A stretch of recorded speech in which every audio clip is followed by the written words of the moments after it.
ঘরে বসে যদি এরকম নান রুটি বানিয়ে খাওয়া যায় তাহলে কারি টাকা দিয়ে বাইরে থেকে কেনার দরকার কি। আজকে নান রুটি বানানোর দুইটা স্টেপ দেখিয়ে দিব, একেবারে সহজ পদ্ধতিতে।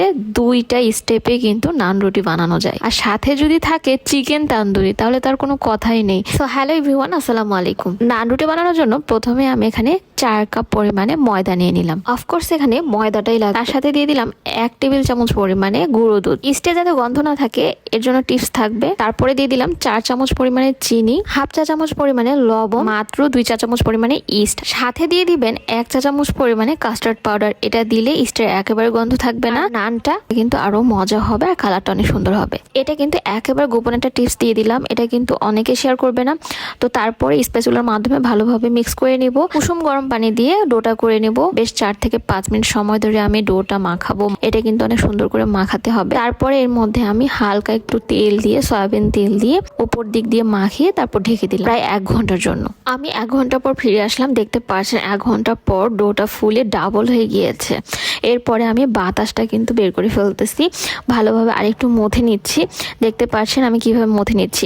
এরপরে যতগুলো নান বানাবো ঠিক ততগুলো লিচি কেটে নিব। এখানে আমি যদিও 7টা লিচি কেটেছিলাম, বাট আমি 6টা নান বানিয়েছিলাম। 2 কাপ ময়দার জন্য 6টা নানই বেস্ট, তা না হলে কিন্তু একটু পাতলা হয়ে যায়।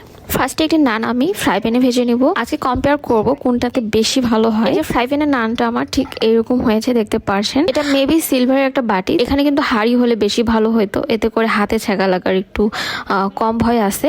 বাট আমি এখানে আমার একটা বাটি ছিল সিলভারের, তো এই বাটিটার মধ্যেই কিন্তু আমি নানটা বানাচ্ছি।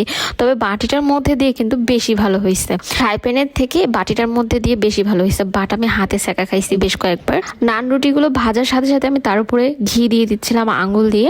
এটা কিন্তু ব্রাশ করেও দেওয়া যাবে, এতে করে ঘির একটা ভালো ফ্লেভার আসবে আর রুটিগুলো উপরে ড্রাই হয়ে যাবে না, আর কালারটাও সুন্দর থাকবে। অলরেডি আমার নানগুলো বানানো হয়ে গিয়েছে। এবার আমি কেটে নিব নানগুলো সুন্দরভাবে। আমি সুন্দর করে একটা প্লেটে সার্ভ করে দিব আমার হাজবেন্ডকে, যাতে করে তৃপ্তি সহকারে খেতে পারে। এইভাবে যদি আপনার হাজবেন্ডকে অথবা আপনার শ্বশুর শাশুড়িকে অথবা কোনো আত্মীয় স্বজন বাসায় এলে নান রুটি আর চিকেন তান্দুরি বানিয়ে খাওয়ান, তাহলে কিন্তু আপনার প্রশংসা করতে বাধ্য হবে। এটা এতটা মজা, আর একবার খেলে বারবার আপনাকে বানিয়ে দিতে বলবে। আমার পেজে চোখ রাখুন, নেক্সট টাইমে কিন্তু চিকেন তান্দুরির ভিডিও আপলোড হবে। ধন্যবাদ সবাইকে, আসসালামু আলাইকুম। ভিডিওটি ভালো লাগলে অবশ্যই টাইমলাইনে শেয়ার দিয়ে রাখবেন।